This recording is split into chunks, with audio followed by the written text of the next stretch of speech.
This was the statement given by a flood victim in UK, Julia, who was diagnosed with post-traumatic stress disorder in 2016. Hi everyone, my name is Chee Wei. I'm a registered counselor.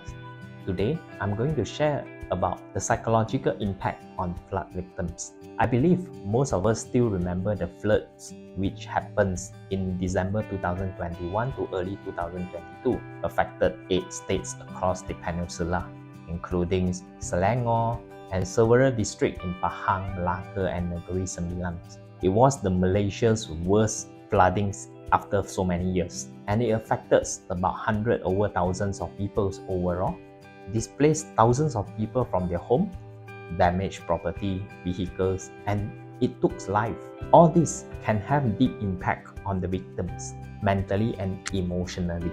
Of course, no one can prevent natural disaster from happening, and we know the direct or indirect exposures to floods can lead to a range of negative mental health impact. When a natural disaster happens, most of the victims in the affected area will experience a certain numbers of emotional and physical reactions, either immediate aftermath of the disaster or maybe few hours or few days later.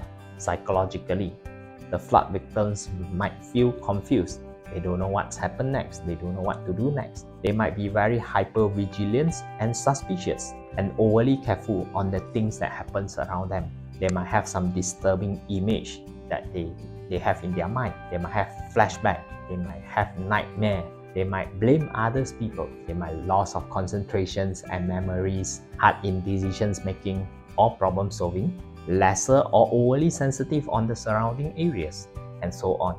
Emotionally, they might feel anxious, fears, panic if things happens again.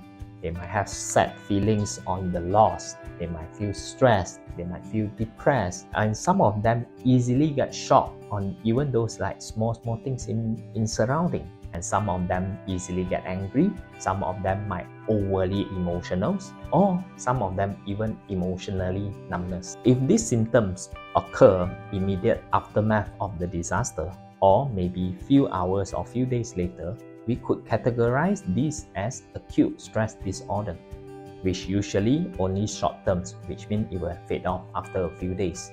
Whereas if these symptoms prolong for more than a month and sometimes start after a certain period of disaster, or symptoms might trigger by images, similar disaster, news, social media and so on, these could be post-traumatic stress disorder or PTSD. Whether it is a ASD or PTSD, both situations need attention by mental health professionals. I would also like to share a few factors increase the risk of adverse psychological impact on flood victims. First, the level of exposure.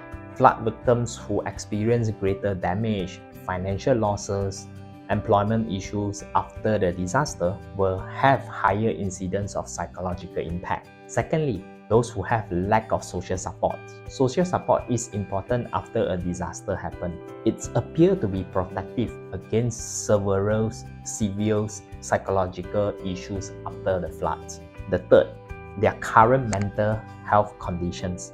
Flood victims with poorer mental and physical health prior to the disaster are likely to experience more intense psychological reactions after the floods. Bear in mind, the psychological reactions to flood would depend on the resilience level of the individuals, which means their ability to bounce back, cope or deal with these challenging situations. And the time taken to heal or recover is different from one than another. Some flood victims can still be calm after the disasters, even though they have just experienced loss of properties, family members, but some are not. So, if you need any assistance during the healing process, please don't hesitate to reach out to mental health professional as soon as possible. That's all about my sharing. Thank you very much and hope to see you all again in my next videos.